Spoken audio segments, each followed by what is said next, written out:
Good evening, everyone. Welcome to Alone Together, Part 2, our solo performance workshop finale for students ages 14 to 18. My name is Willa Taylor. I'm the Walter Director of Education and Engagement at the Goodman Theater, and I'm thrilled to welcome you to this event. For the last 4 weeks, we have spent 4 hours a day, 5 days a week, learning the crafts of playwriting and movement and voice. And the students have written these incredible, amazing pieces to share with you tonight. Every Monday through Thursday, they worked with some of the finest teaching artists in the city of Chicago. On Fridays, they had mentors who were directors and designers and took full control of their own artistic process. So everything you see tonight has been created by the students, and I'm really thrilled to share it with you. Of course, this work does not happen in a vacuum, and we are very grateful to the sponsors that you saw at the top of the show and that you will see again, who make all of our education programs, including this, free and accessible to anyone who wants to participate. That's a huge lift, especially in this time of isolation and this time of turmoil. We are very grateful to those individuals, those foundations, and those corporations who have so generously decided to support this work and support all of the participants in our programs. Thank you very much, and I hope that you will pay attention to that slide at the end and take note of those who sponsor this work. And I also want to thank all of you for being here, all of you for supporting these incredibly talented, wonderful young artists over the summer, and supporting this kind of work, because when we come out of this isolation, we are going to need artists more than ever to help heal our world and to put us back on the right track. So before we see the shows, I want to introduce you to a few of the people who have helped make this 4 weeks and our last session as well so special. So I want to invite our directors to join us, please.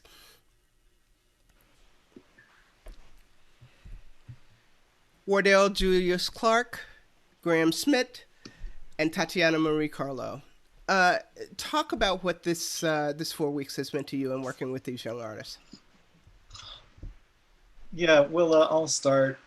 This has been absolutely inspiring. We're living through a time of crisis and turmoil, obviously the pandemic, but other things are happening as well. And it's been, these students have made offerings that it's inspired to see them make these offerings as they make meaning out of their experiences, and helped, honestly, me find meaning in what's going on around me, and to see that these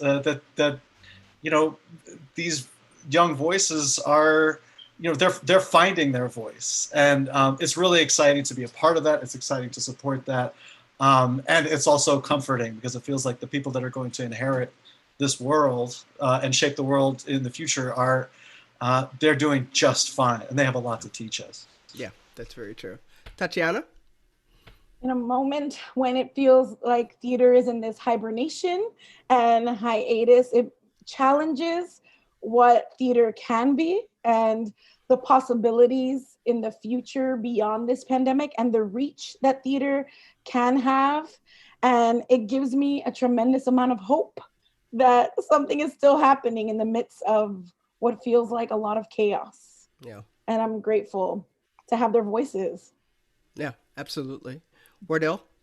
Yeah, just echoing Graham and Tatiana, it's been really, really great to work with them.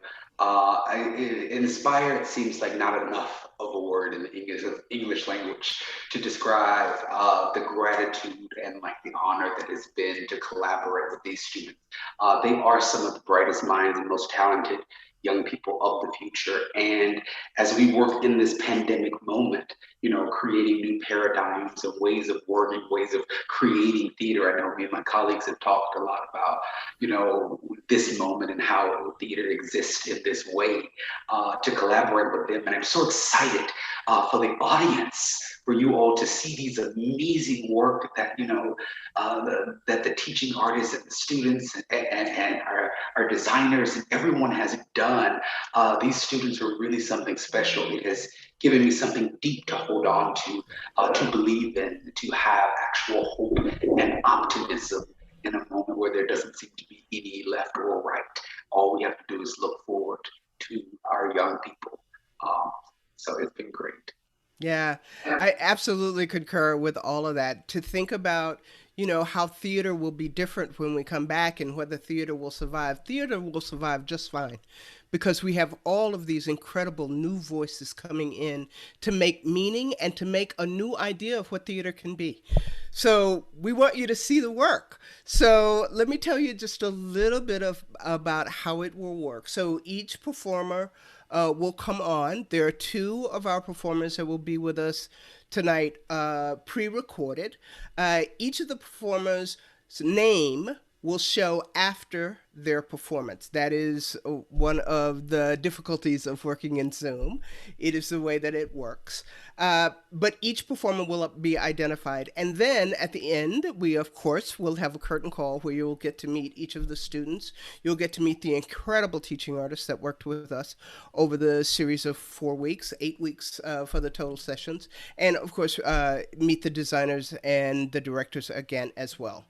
There's one person that I just want to acknowledge because without her, you wouldn't be seeing this tonight. And it's Abby Wesley, who is running our tech tonight, and one other person who is making it possible for it to sound so brilliant, and that's Michael Bodine, who is acting as our sound tech tonight. So thank you very much to both of those.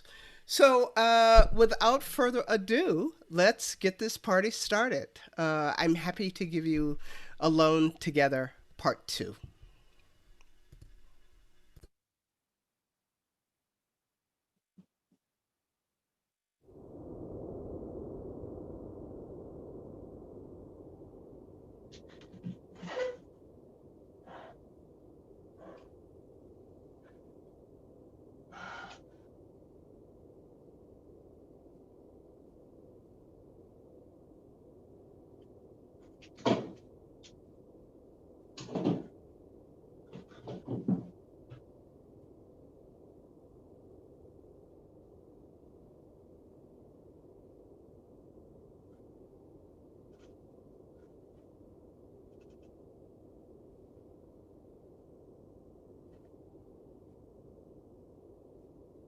A field.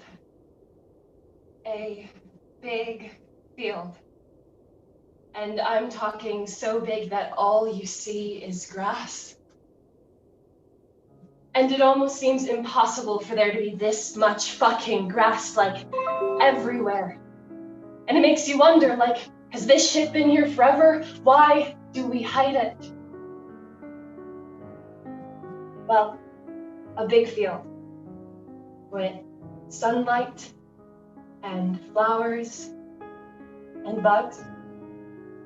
But not the annoying ones. These bugs don't bother you. They just mind their own business. Peaceful bugs. I don't give a shit about you or what you're doing, bugs. And then I'm wearing a white flowy dress and a blonde. And I'm spinning. And it's soft. And it's slow. And there's music. But nobody knows where it's coming from. And then I fall. I fall into the overwhelming amount of grass around me, and I just breathe. And all of my tension and worry and the rope that is being strung around my heart is cut, and the water that's been keeping my head so full of thoughts is drained, and the nerves in my arms and my legs are released, and I just fall.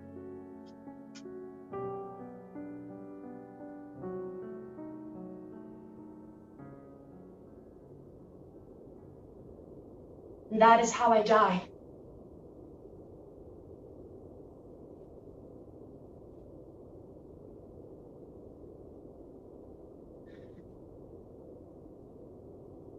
but I don't want to die. And it's so funny for me to say that because I never really wanted to live either. I feel like my whole life, my head has been so above where I was. It wasn't gone, it wasn't present, it was just faded. I saw everything through a foggy screen because the idea that I am present, that I exist is so crazy. Like how? How am I alive when I feel like I'm not? And they never tell you what it's supposed to feel like to live. We describe moments where we feel alive when you're running really fast with your friends, but not a care as to where you're going or how far you're headed. Or those moments in the passenger seat of a car with your head out the window and the wind blowing on your face, and it's so noisy that it's quiet. Those moments where you can just scream in the middle of a movie theater parking lot at 11:15 p.m., or those moments where you can just lay there and look into the brown eyes of someone that you hold so close to you. These are moments where we feel alive, but aren't we alive all the time? You're always too young or too old. I feel like my whole life has been this reach for something else, for something greater, for something beyond me. And am I crazy, or do things never get better out there? Have faith in the work that you put in. Have hope that things will get better. Why? Why do we hope? We put rules and regulations on what it means to love another person, what it feels like to be alive, how much grass we're able to see. We hope and we hope until it's all that we are. And why?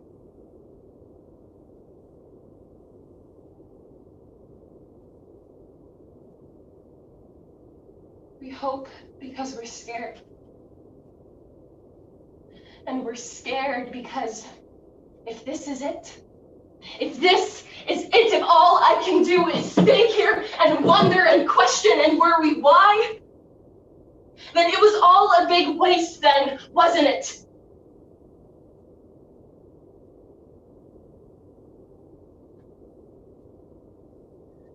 There's no music. There's no sunlight. There's no bugs. There's no grass. There's not even any brown eyes.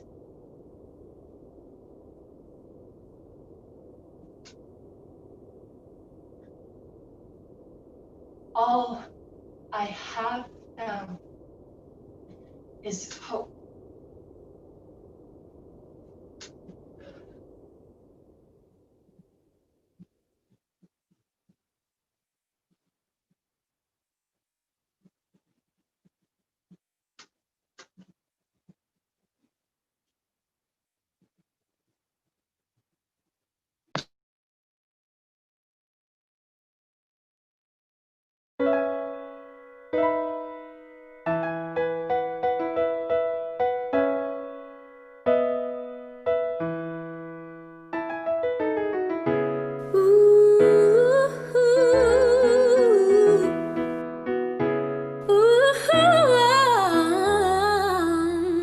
Look at me, love. I'm trying to understand what you're scared of, 'cause I'm slipping, barely gripping onto what we had. And I'm trying to keep myself from falling, but you break me down. And I'm sure you love me once to fall, but tell me where'd that go. Mira, mamá, sé que quieres que sea la mujer perfecta, pero los tiempos han cambiado y no comprendes que yo trato de hacer las cosas bien. Mamá, dejarme ser, por favor. Mira, mi hija, ¿cuáles fueron mis errores antes que vayas? Dime qué pasó para entender lo que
Why can't you let me in?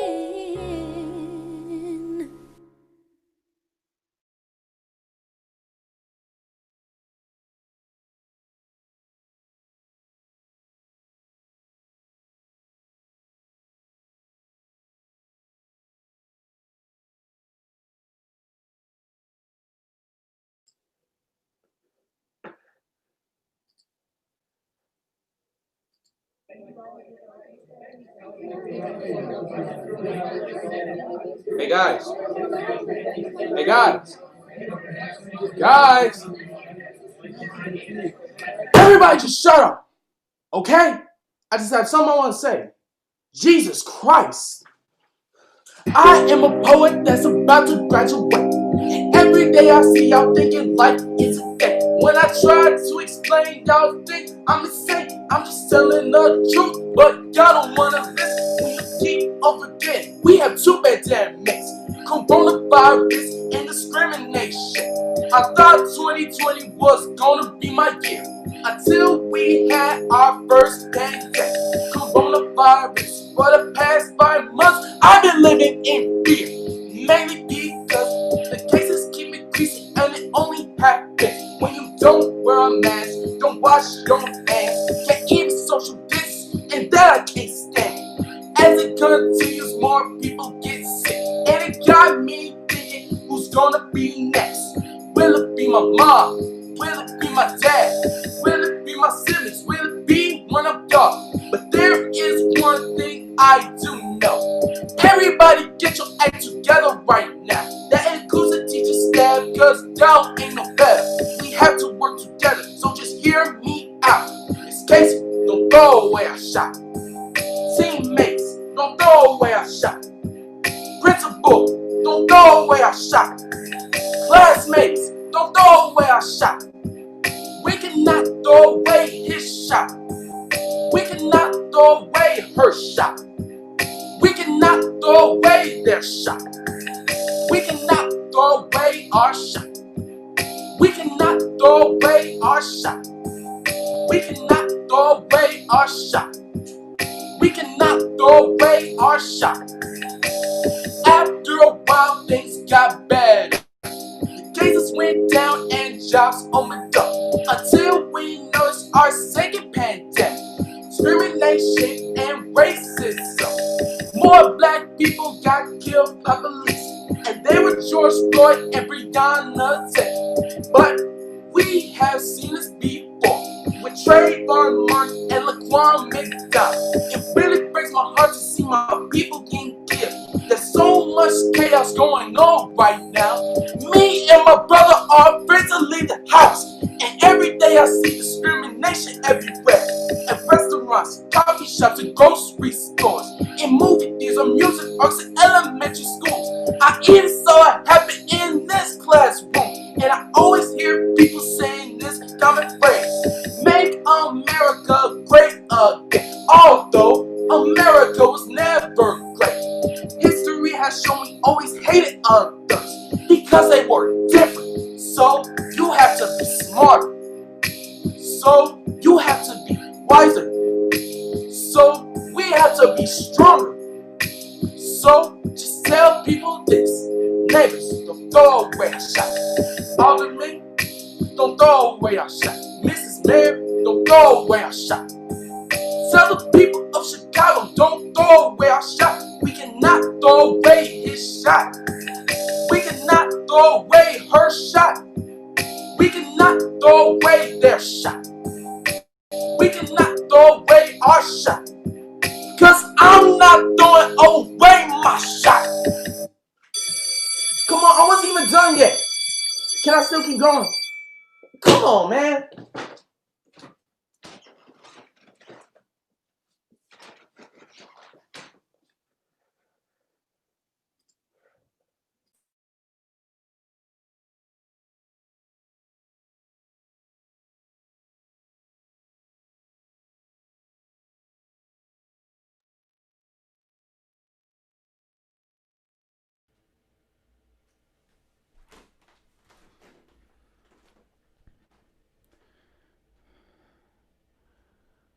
We all have a void that we try to fill. We often experience times in our lives when the darkness captivates us and it locks us in. And the key is nowhere to be found. And because of that, we develop a lack of self-love. And we tend to get confused and lost. And it seems like there's absolutely no way out of that darkness. Or is there?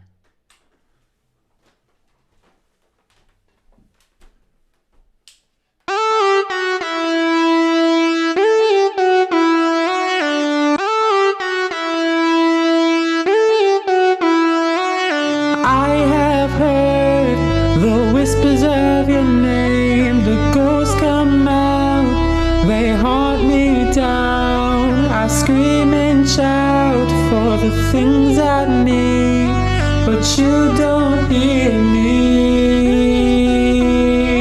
The truth is, I can't let go. The truth is, I can't let go. The truth is, I can't let go. The truth is, I won't let go. I won't let go.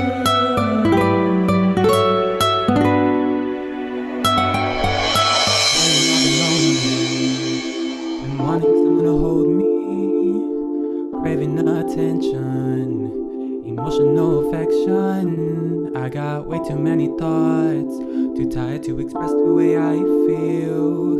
Emotions like a flickering light drive me crazy, I won't lie. My attention goes to places that I can't help but go. It drives me crazy. I need someone to hold me and never ever let me go. Where do I go from here? Where do I go? Where do I go from here? Lost in the map, don't know where I am. I put in the work, but how did I end up here? Yeah. My attention goes to places that I can't help but go. It drives me crazy. I need someone to hold me and never ever let me go. I feel so alone, it's not right. Sometimes I just don't feel. It's just hoping to die. I know I got strength deep down inside, I'm trying to get it out so I can fly, packing my feelings away, pretending that I'm okay. This cloud of sadness over my head comes over me when I lie in bed. I'm gonna pray this away. Know I'm gonna be okay. I've been feeling so numb. Gotta remember where I came from. I've been feeling so numb. I'm gonna get myself out of this funk. Yeah. Oh yeah. Oh yeah. Oh yeah. Yeah. When will these feelings fade? When will these feelings fade?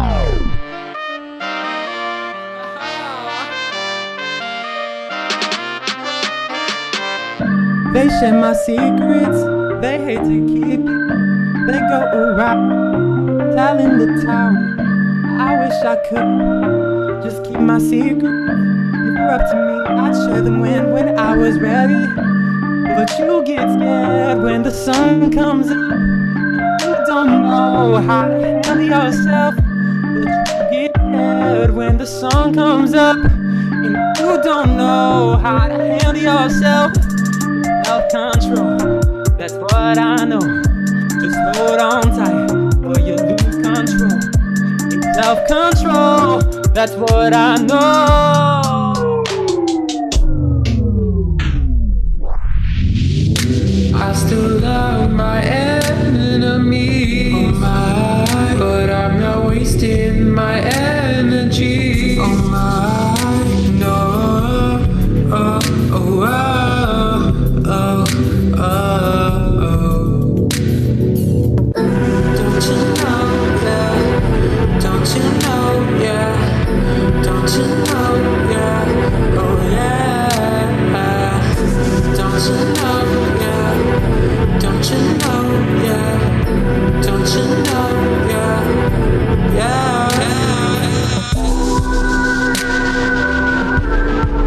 Energy, energy.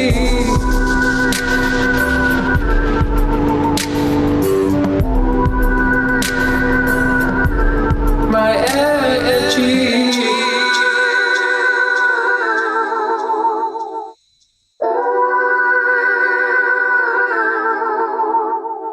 In order to love yourself, you must love your enemies first.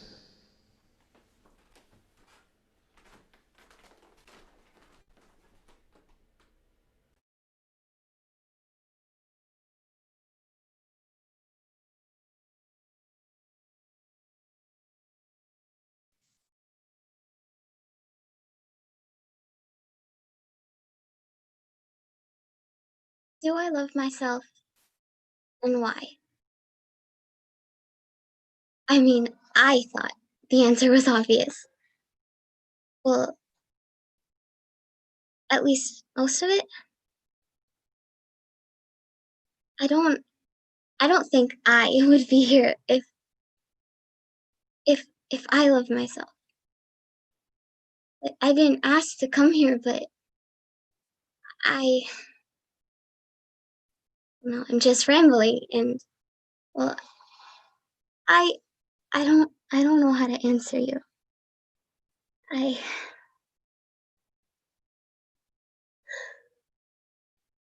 No, I don't love myself. I'm a misfit just waiting to be found. And I want to be something, but I am nothing. And at night I lie awake over thinking, 'cause I'm tired of being me, and I've never felt good enough. And all those things that they say, well, maybe I shouldn't listen, but they still get to me. Those words get me down. Y sé que para ojos de ellos nunca voy a ser perfecta. Y créeme cuando le digo, estoy tratando. Pero lo que sé es que mis razones no son solo excusas tontas. Pues el no querer hablar no me convierte ni en madura ni una dramática. Maybe just because I make mistakes doesn't mean I'm less than human. And maybe, even though it hurts today, it'll get better tomorrow.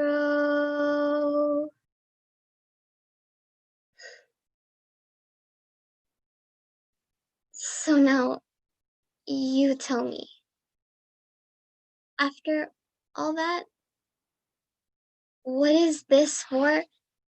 What is this life for?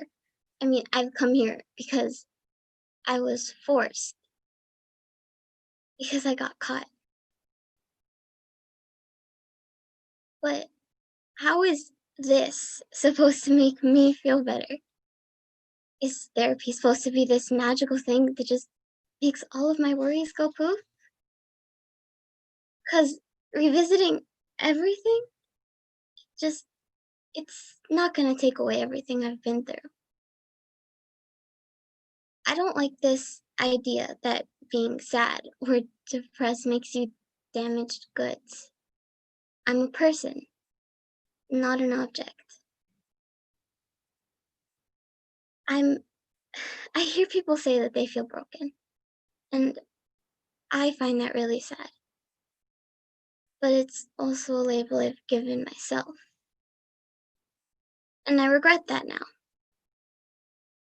But I shouldn't I shouldn't be here because the adults around me think that you will fix me.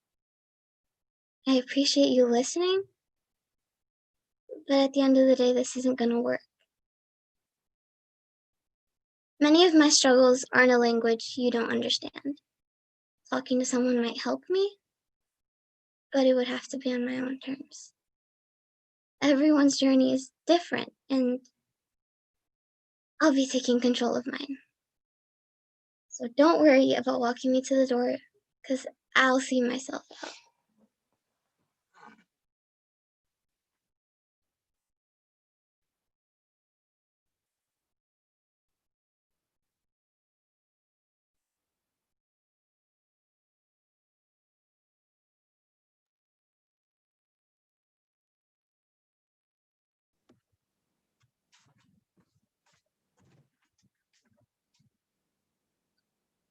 I know you're mad at me. I know you're disappointed. You're probably in a lot of pain.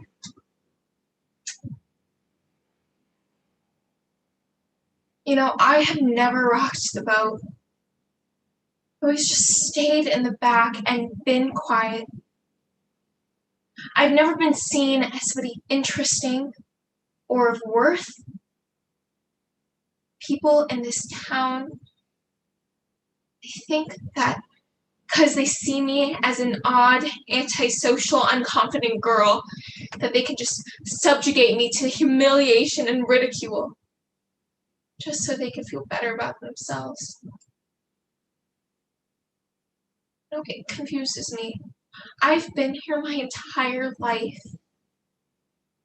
And while you know me, you don't know me. You've never gone out of your way to spend time with me or understand me, and now that I'm leaving, suddenly it's this big thing. It's almost selfish. I mean, I care about you. And it's obvious you care about me too, but it's just, I have dreams. I want to leave this forsaken town that drags me down and pulls my soul. I want to be an actress. I want to bring stories to life, and I just want to hear the audience clap for me and be important for just once in my life. Yet I'm scared. Everyone thinks I'm gonna fail. And everyone thinks if somebody were to be given that shot, it wouldn't be me. So more than anything else, if nobody's gonna give me their support, I need yours. Going away, it isn't easy for me. I mean, my dreams have taken me here, but reality is so much harder. I mean, everything I know is here. I mean, I don't know if I can even get on the train. But at the same time, imagine all of the things I could do with my life, things I could accomplish, the things and the people I could be.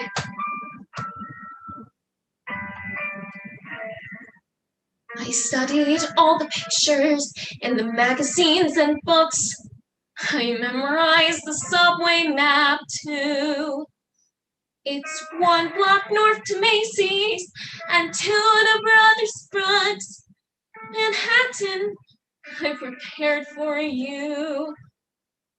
You certainly are different from what they have back home, where nothing's over 3 stories high, and no one's in a hurry or wants to roam. But I do, but they wonder why. They said I would be good and lonely. They said I would sing the homesick blues. So I always have this ticket in my pocket. Ticket home in my pocket to do it as I choose. The bridge, at the store, baby's coming home no more, not for the life of me. Break the lock, post my bail, done my time, I'm out of jail, not for the life of me. A life that's gotta be more than a one-light town where the light is always red. Gotta be more than an old ghost town where the ghosts aren't even dead. Clap your hands just because don't you know that where I am ain't where I was. Not for the life of me, but audio, not for the life of, not for the life of, not for the life of me.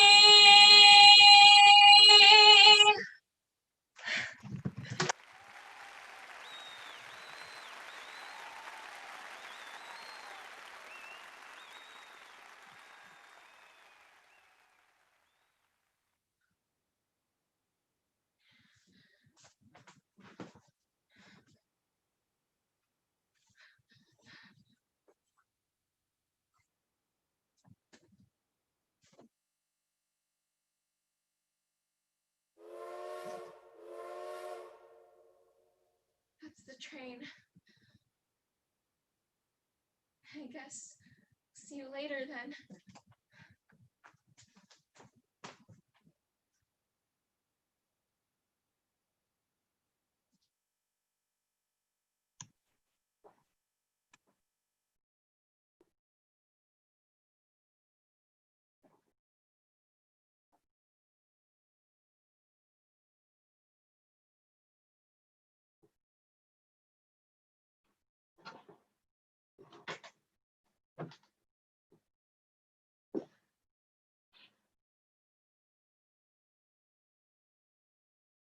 I'm glad they caught you.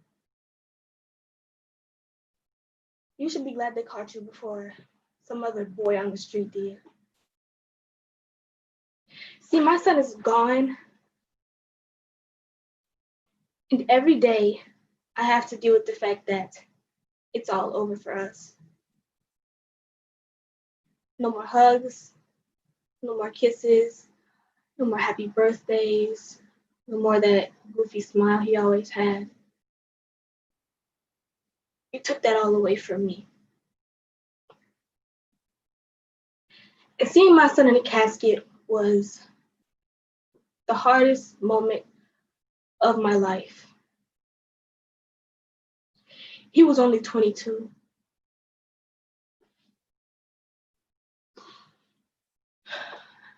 He had 5 kids, a baby on the way, and he'll never be able to hold his baby in his arms and be that baby's father. You took that away from him. You took that away from his child. And I just want to know, how did you feel? Was it exhilarating? Was there a moment of excitement? Or maybe for a second, did you hesitate and think about what you were doing, who you were hurting? I mean, I can't tell you how it felt for you to shoot my son, so you tell me. Tell me. Did you hesitate? Or did you just shoot? I mean, it doesn't matter now. There's nothing anyone can do about it. There's nothing you can do about it.